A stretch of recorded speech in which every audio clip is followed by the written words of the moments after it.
उस पे हम लोगों को विश्वास है कि चुनाव माननीय उच्च न्यायालय के द्वारा रद्द किया जाएगा। 3 किशोर ने बिहार सरकार के मुखिया को भी गुमराह किया और 3 किशोर ने मिलकर बिहार सरकार की आरक्षण पॉलिसी को भी खराब किया और 3 किशोर ने मिलके अरबों रुपए की बर्बादी। बता दूं, 21 फरवरी सुप्रीम कोर्ट ने आदेश पारित किया 4 महीने का, वो 20 जून को पूरा हो रहा है।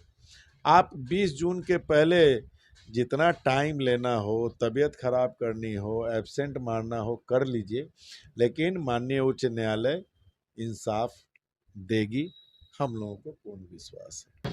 बिहार नगर निकाय चुनाव 2022 चुनाव तो हो चुके हैं, रिजल्ट भी आ चुका है, नगर निगम के कार्य भी सुचारू रूप से शुरू हो चुके हैं और बिहार के जितने भी नगर निकाय हैं, नगर निगम हैं, सब पर जो विजेता है वो जीत कर अपने अपने पदों पर सुशोभित भी है।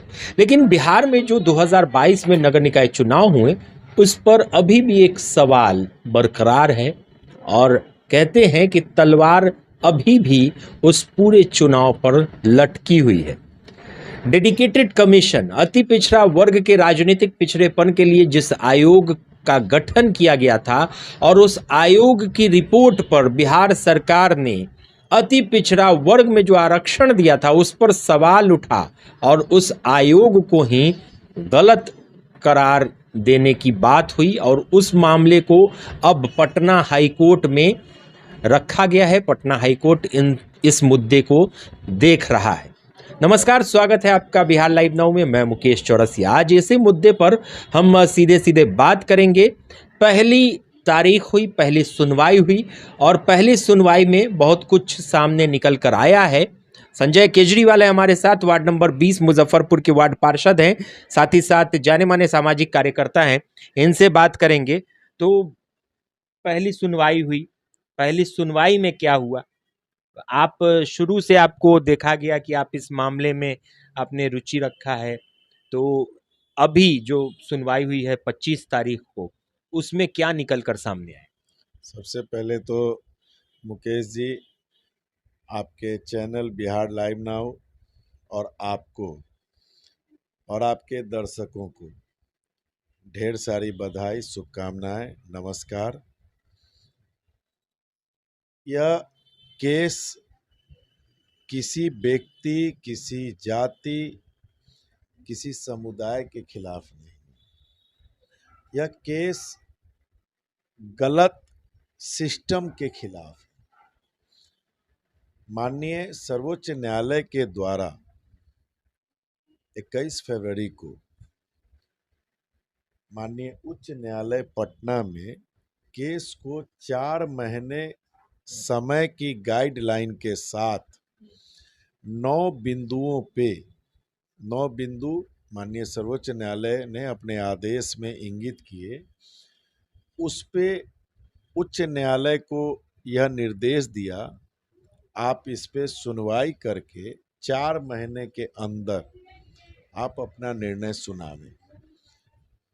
आपने 25 तारीख के डेट को जो पूछा, उस दिन माननीय उच्च न्यायालय के माननीय न्यायाधीश आदरणीय सत्यव्रत वर्मा जी के इजलास पे यह केस की सुनवाई हुई दिन में 1 बजे।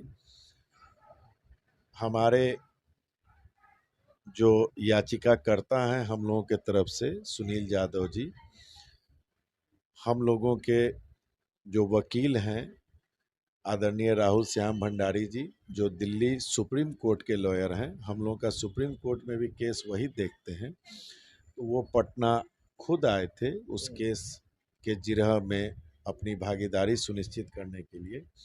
उन्होंने जब सारी बातें रखी, बिहार सरकार की तरफ से अटॉर्नी जनरल आदरणीय पीके शाही जी ने पक्ष रखा।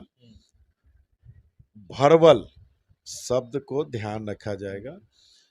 माननीय उच्च न्यायालय के माननीय न्यायाधीश सत्यव्रत वर्मा जी ने भरबली बिहार सरकार के अटॉर्नी जनरल आदरणीय पीके शाही जी से मतलब शब्दों के बाण, जिसको हम लोग कानूनी भाषा में कहें तल्ख टिप्पणी, उसमें आदरणीय न्यायाधीश ने यह शब्द कहा, गौर करने वाली चीज है कि आपने माननीय सर्वोच्च न्यायालय और माननीय उच्च न्यायालय के आदेश को पत्ते की तरह उड़ा दिया। बात को गौर करने की चीज।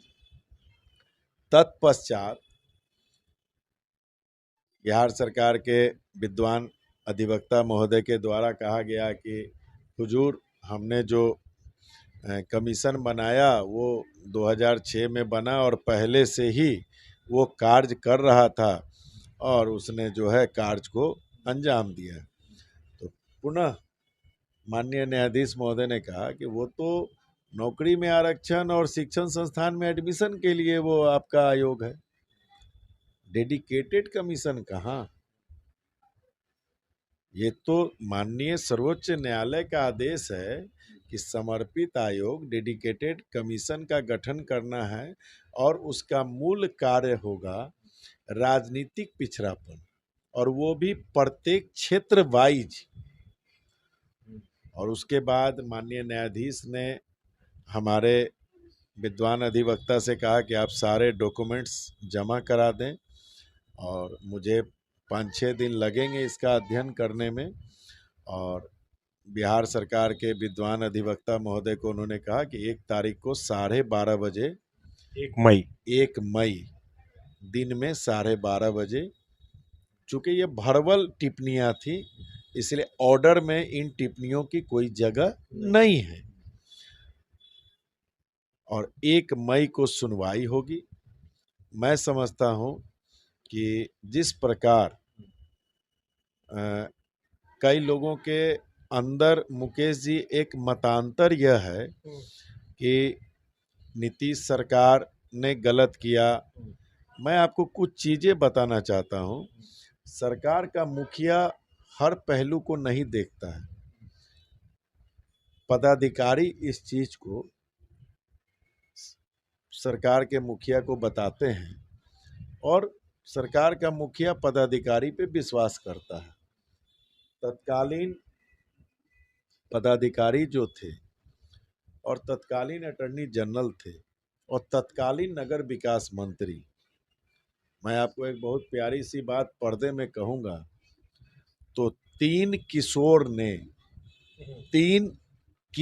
ने बिहार सरकार के मुखिया को भी गुमराह किया और 3 किशोर ने मिलकर बिहार सरकार की आरक्षण पॉलिसी को भी खराब किया और 3 किशोर ने मिलके अरबों रुपए की बर्बादी, आम जनमानस जिन्होंने भी चुनाव में भागीदारी ली है, मैं समझता हूं कि 3 किशोर इसके पूर्ण रूपेण जवाबदेह हैं। आज की डेट में तीनों किशोर इस किए गए गुनाह की, मैं ये कहूं कि सजा पा चुके हैं। मुख्यमंत्री, पूर्व उप मुख्यमंत्री तारकिशोर जी की भी बात कर रहे हैं आप, आनंद किशोर की बात कर रहे हैं तो ये पुराने जो एनडीए की जो मैं किसी का नाम नहीं ले रहा हूं, मैं अपने किशोर का मैंने कहा 3 किशोर ने हमारे यशस्वी मुख्यमंत्री को गुमराह किया, और गुमराही नहीं किया, बिहार के 14 करोड़ वासियों के साथ गुनाह किया है।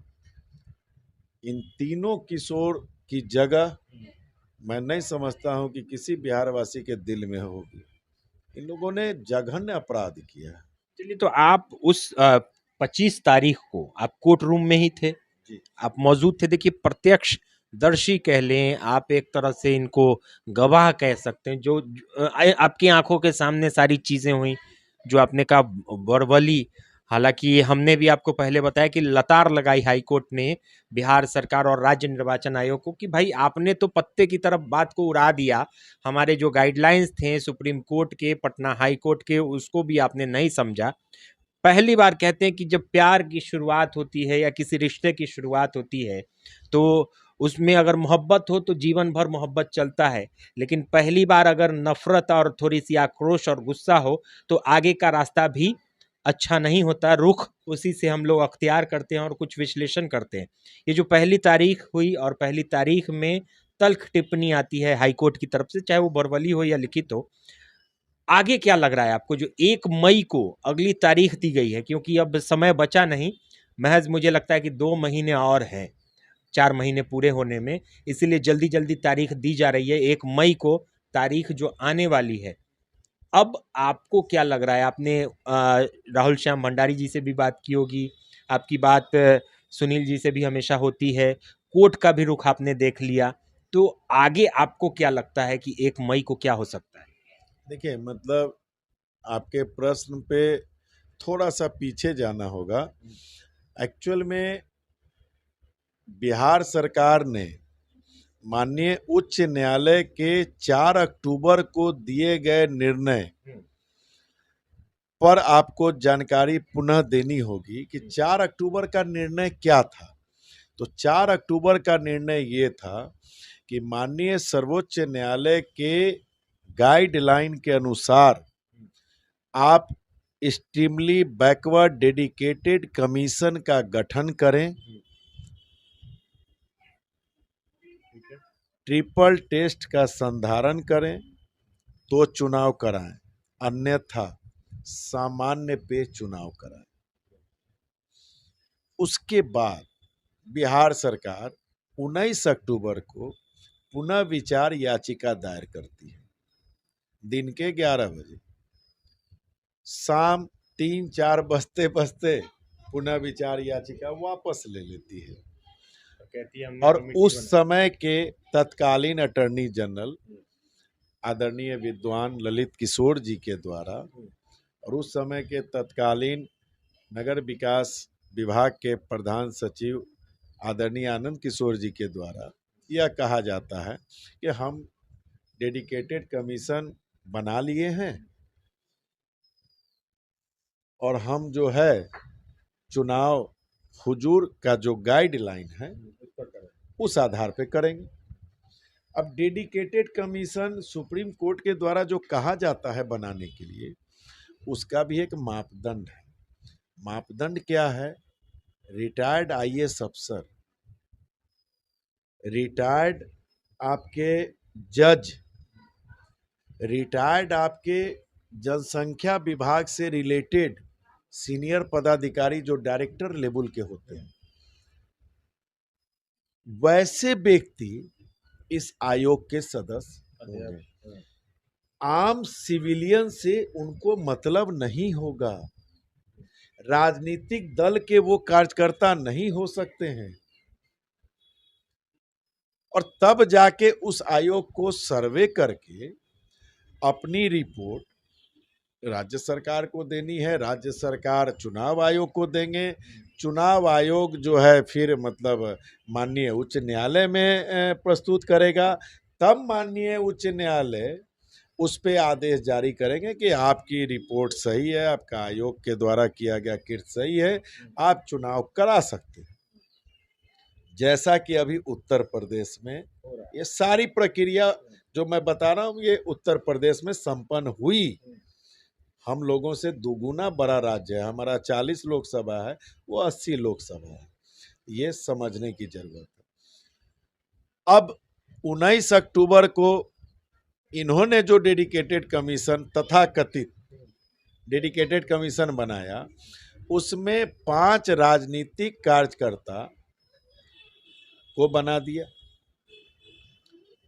उनको एक तो गाइडलाइन के विपरीत यह काम किया। 28 दिन के अंदर उन्होंने रिपोर्ट भी सौंप दी, मतलब 256 जगह का रिपोर्ट भी सौंप दिया। इस बीच हम लोगों ने माननीय सर्वोच्च न्यायालय में इस बात की प्रार्थना की थी कि जो बिहार सरकार ने जो डेडिकेटेड तथा कथित डेडिकेटेड कमीशन बनाया है, वह आपके निर्देशानुसार नहीं है। 28 नवंबर के दिन माननीय सर्वोच्च न्यायालय ने बिहार सरकार द्वारा गठित तथाकथित डेडिकेटेड कमीशन को अयोग्य करार दिया। एक चूंकि ऑर्डर आज निकलता है, आज कहा जाता है, ये आप भी जानते हैं, लेकिन आज कोई भी न्यायालय में डिसीजन हाकिम अपने भरवल अंदाज में बोलते हैं, उनके जो असिस्टेंट होते हैं वो फिर टाइप करते हैं, 1 से 2 दिन उस ऑर्डर को निकलने में लग जाता है। तो मैं आपको उस समय इसीलिए ले जाना चाह रहा था पूर्व में आपके प्रश्न के ऊपर कि 28 नवंबर को माननीय न्यायाधीश से, सर्वोच्च न्यायालय के न्यायाधीश से मतलब जैसे कहा गया कि हम अयोग्य करार देते हैं, टाइपिंग एरर हो गया कि अति पिछड़ा आयोग। अब उस समय आपको याद होगा हमारे बिहार के 2 बड़े नेता आदरणीय राजीव रंजन उर्फ ललन सिंह जी और आदरणीय सुशील मोदी जी के द्वारा आप मीडिया बंधुओं के माध्यम से एक वाक युद्ध भी चला था कि सुशील मोदी जी ने कहा भी था कि चुनाव में कोई भाग न ले, पैसे की बर्बादी है, सुप्रीम कोर्ट ने आयोग को ही रद्द कर दिया है। तत्कालीन उस समय राजीव रंजन जी के द्वारा यह कहा गया कि नहीं, यह एक्सट्रीमली बैकवर्ड डेडिकेटेड कमीशन के लिए नहीं है, मतलब यह जो है मतलब अति पिछड़ा आयोग जो 2006 में बना था उसके लिए है। इस बात का संज्ञान जब माननीय सर्वोच्च न्यायालय के न्यायाधीश के जेहन में आया, उन्होंने तुरंत 30 नवंबर को उसको करेक्ट करते हुए extremely backward dedicated commission type सुधार करवा दिया और उस पर हस्ताक्षर कर दिया। इस बात की भनक लगते ही यहाँ चुनाव की घोषणा आनन फानन में चुनाव की घोषणा की गई। तो सुप्रीम कोर्ट में जब हम लोग सुनवाई के लिए गए तो सुप्रीम कोर्ट मामला समझने की जरूरत यह है कि बिहार सरकार ने माननीय उच्च न्यायालय को गुमराह किया और माननीय उच्च न्यायालय हमारे बिहार राज्य का न्याय का सबसे बड़ा मंदिर है। तो माननीय सर्वोच्च न्यायालय ने माननीय उच्च न्यायालय को कहा कि आपके आदेश की अवहेलना की है बिहार सरकार ने। क्या आपने जो 4 अक्टूबर को आदेश पारित किया, क्या उस पर खरा उतरी बिहार सरकार? क्या 19 अक्टूबर को जो आपने आदेश पारित किया, क्या उस पर खरा उतरी बिहार सरकार? अब लड़ाई सुनील यादव, संजय केजरीवाल या हम लोगों के साथ कई साथी जुटे हुए हैं। अब लड़ाई हमारी नहीं है, अब लड़ाई राज्य सरकार के गलत जो मोटिवेट 3 किशोर के द्वारा किया गया था और माननीय न्यायालय के बीच है। न्यायालय के आदेश का आपने अवमानना किया है। जिस डेडिकेटेड कमीशन को उन्होंने अयोग्य ठहराया, उन्हीं की रिपोर्ट पे आपने चुनाव करा दिया। जो नॉमिनेशन सितंबर में हुआ था, उसी नॉमिनेशन पे आपने चुनाव करा दिया। इसका मतलब माननीय उच्च न्यायालय 4 अक्टूबर को गलत था क्या? 19 अक्टूबर को गलत था क्या? ये मतलब आईने की तरह यह केस है। मैं यूं कहूं कि वेंटिलेटर पे एक पेशेंट लेटा हुआ है और उसके विषय में डॉक्टर यही कह रहे हैं कि वेंटिलेटर पे है, लेकिन वेंटिलेटर मैं हटाऊंगा तो 15 मिनट के अंदर इनकी मृत्यु हो जाएगी। तो यह केस उस स्थिति में है कि वेंटिलेटर पे। कितने लोगों का मानना है कि 21 फरवरी को जो सुप्रीम कोर्ट ने केस को ट्रांसफ़र किया, तो लोग कह रहे हैं कि अगर फैसला सुनाना होता या वैसी कोई बात होती, हमारे कमेंट में भी लोगों ने यूट्यूब पर किया है कि डर खत्म हो गया, कुछ नहीं, अगर होना होता तो सुप्रीम कोर्ट में हो जाता, सुप्रीम कोर्ट ट्रांसफ़र ही नहीं करती मामले को हाई कोर्ट में। बहुत सुंदर प्रश्न है आपका। एक चीज हमेशा ध्यान में रखिए, न्यायपालिका एक हायरार्की है। हम जब कोई केस करते हैं तो लोअर कोर्ट में करते हैं, लोअर कोर्ट से फिर हम सेशन कोर्ट में जाते हैं, फिर हम डिस्ट्रिक्ट कोर्ट में जाते हैं, फिर उसके बाद हाई कोर्ट जाते हैं, फिर उसके बाद सुप्रीम कोर्ट जाते हैं। हमारा केस कहाँ किया हुआ था? हाई कोर्ट में। हाई कोर्ट में जब हमको शुरुआत में दिक्कत आई थी तो हम सुप्रीम कोर्ट गए थे। सुप्रीम कोर्ट ने ही पटना उच्च न्यायालय को यह निर्देश दिया था कि 23 तारीख तक आप सुनवाई करके इस पर निर्णय दें, 23 सितंबर तक। आपको याद होगा, आपको यह भी याद होगा कि लगातार उस समय 2-3 दिन सुनवाई चली थी, 22, 23, 24। उसके बाद ऑर्डर रिजर्व रख लिया गया था। और आपको यह भी याद दिला दूं कि माता रानी दशहरे के पीरियड में नवमी के दिन, जबकि कोर्ट विधिवत बंद रहते हैं, माननीय उच्च न्यायालय के माननीय मुख्य न्यायाधीश साहब के द्वारा 4 अक्टूबर को कोर्ट खुलवा के यह आदेश पारित किया गया था। और उस समय भी उनकी एक तल्ख टिप्पणी थी कि मैं 3 दिन से सोया नहीं। मतलब मैं आपको बताया ना, इन 3 किशोर बंधुओं ने जो गुनाह किया है वो माफ़ी के लायक नहीं है। और मैं आपको आज एक चीज़ और क्लियर कर दूं मुकेश जी, कई लोग कहते हैं कि हमारे विषय में भी ये आरक्षण विरोधी है। मैं बात ओबीसी की करता हूँ, ओबीसी में ही ईबीसी भी आता है। मैं आरक्षण विरोधी, मेरे ऊपर कुछ विरोधी तगमा लगाते हैं। मैं वैश्य समाज से आता हूँ। वैश्य समाज में 56 उपजाति हैं, उसमें 2 या 3 को इसका लाभ है चुनाव लड़ने का, जबकि 56 के 56 ओबीसी में आते हैं। और फिर नेशनल सूची में ईबीसी कोई शब्द है तो हमको बता दीजिए। नहीं है। नगर निगम नियमावली मैं आपको देता हूं, आप नगर निगम नियमावली 2007 में कहीं ईबीसी है तो बता दीजिए हमको। ओबीसी है। मेरा कहना है आरक्षण जो 20% का आरक्षण है ओबीसी के लिए, आप 20% आरक्षण ओबीसी को दीजिए। महापौर पद आरक्षित होता है, उप महापौर पद भी आरक्षित नहीं होता है। 2002 से लेके 2017 तक जो 4 चुनाव हुए, इन चारों चुनाव में मुकेश जी उप महापौर बिहार राज्य में भी आरक्षित नहीं था। टिल टुडे बिहार राज्य को 2022 के चुनाव को आप छोड़ दीजिए, तो पूरे हिंदुस्तान में मैंने सर्वे किया और जानकारी एकत्रित की, पूरे हिंदुस्तान में कहीं उप महापौर पद पे आरक्षण नहीं है। तो मैं इसीलिए बार बार फिर कहूँगा, 3 किशोर की नादानी लापरवाही के कारण हमारे बिहार सरकार की भी किरकिरी हुई है और आज 14 करोड़ जनता के साथ गुनाह हुआ है। और न्याय के मंदिर से न्याय की आशा है, पूर्ण विश्वास के साथ न्याय की आशा है, हम लोगों को इंसाफ मिलेगा। हम ओबीसी 20% की बात करते हैं और उसमें भी जो राजनीतिक पिछड़ापन है, ट्रिपल टेस्ट राजनीतिक पिछड़ेपन की बात करता है, ट्रिपल टेस्ट शैक्षणिक और आर्थिक पिछड़ेपन की बात नहीं करता है।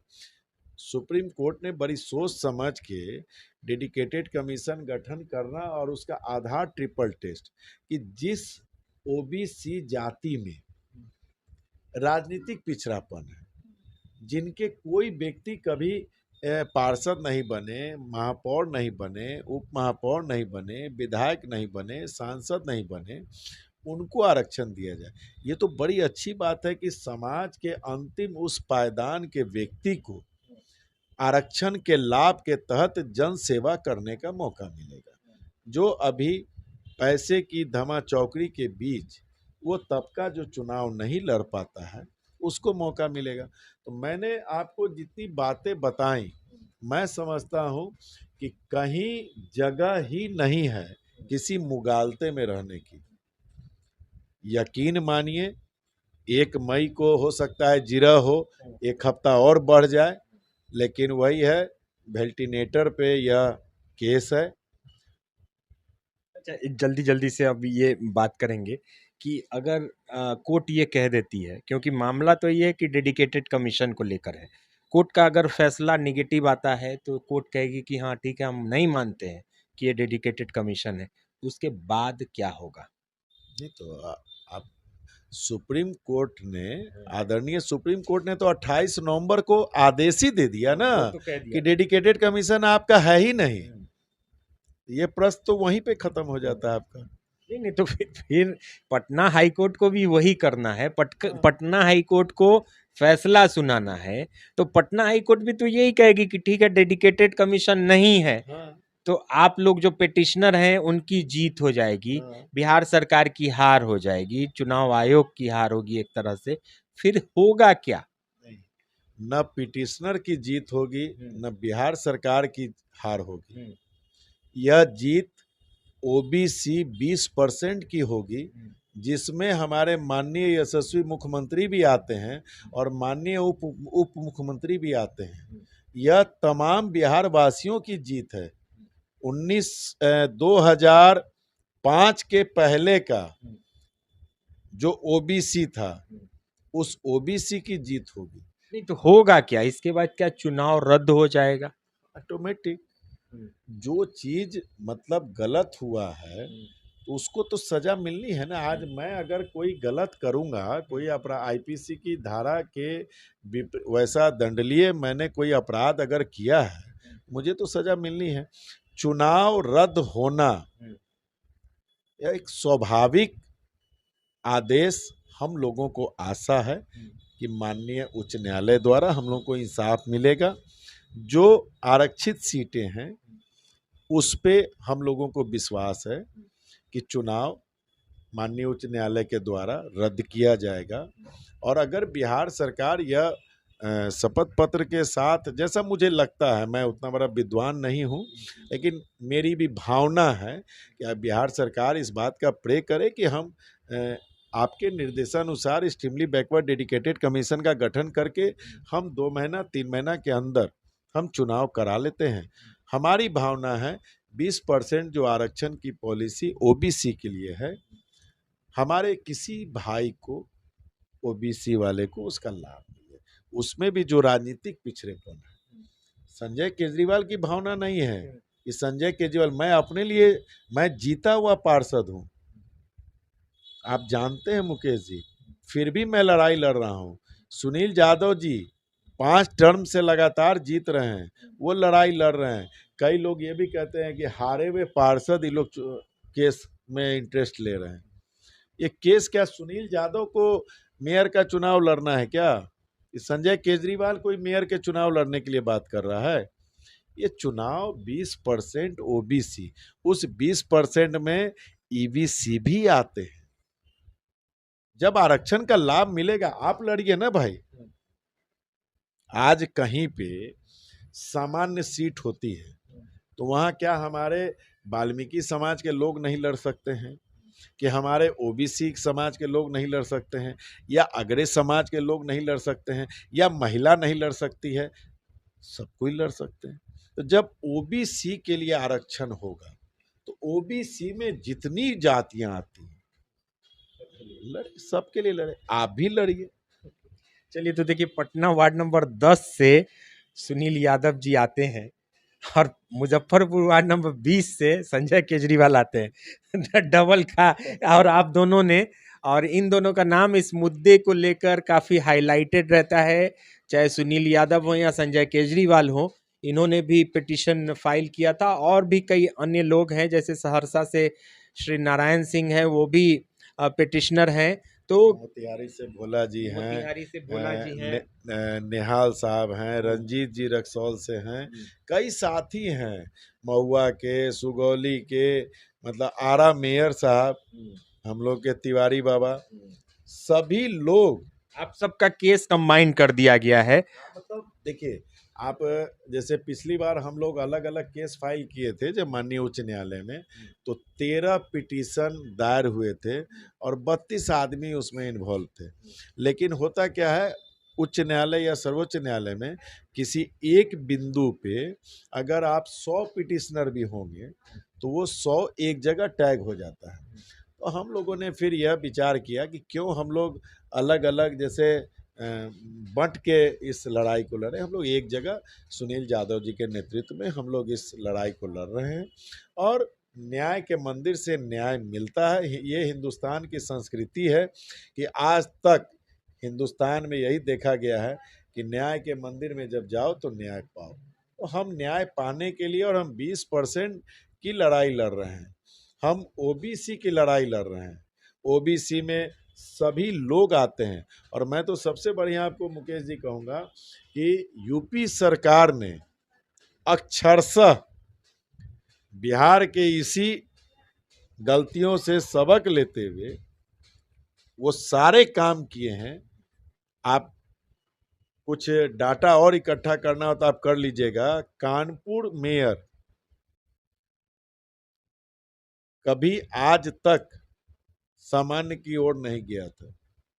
देश आजादी के बाद से, जब से महापौर बना, निगम बना, तब से चल रहा था आरक्षण। ये राजनेताओं की एक वोट बैंक की राजनीति का कुचक्र चाल था, जिसमें बड़े पदाधिकारी भी इन्वॉल्व होते थे। आज आप कानपुर का आरक्षण सूची उठा के देख लीजिए, आज आप लखनऊ का आरक्षण सूची उठा के देख लीजिए। चूंकि वहां भी यूपी सरकार ने पहले आरक्षण रोस्टर निकाल दिया था, और बिहार से सबक लेते हुए जब वहाँ इलाहाबाद कोर्ट में जब याचिका दायर हुई, और उसके बाद जब सुप्रीम कोर्ट के निर्देशानुसार जब ट्रिपल टेस्ट का वहाँ संधारण हुआ, डेडिकेटेड कमीशन बना, वहाँ के डेडिकेटेड कमीशन को मैं आपको व्हाट्सएप पे भेज देता हूँ, आप देखिएगा। रिटायर्ड IAS अफसर हैं, रिटायर्ड जज हैं, और उन लोगों ने जो रिपोर्ट सबमिट की, पहले राज्य सरकार को दिया, फिर राज्य सरकार ने आयोग को दिया, आयोग ने कोर्ट में दाखिल किया, कोर्ट के आदेशानुसार फिर वहाँ की कैबिनेट ने भी मोहर लगा दी। मैं समझता हूँ गलतियाँ इंसान से होती हैं, गलतियों को ढोने की ज़रूरत नहीं है, गलतियों को सुधारने की ज़रूरत है। आज भी मैं आपके माध्यम से अभी अपने यशस्वी मुख्यमंत्री और यशस्वी उप मुख्यमंत्री से भी यह निवेदन करूँगा कि आप कम से कम अब भी जो गलती पूर्व के 3 किशोर ने की है, उससे मुक्ति पाते हुए आप नए सिरे से 20% ओबीसी की लड़ाई को माला पहनाने का काम कीजिए।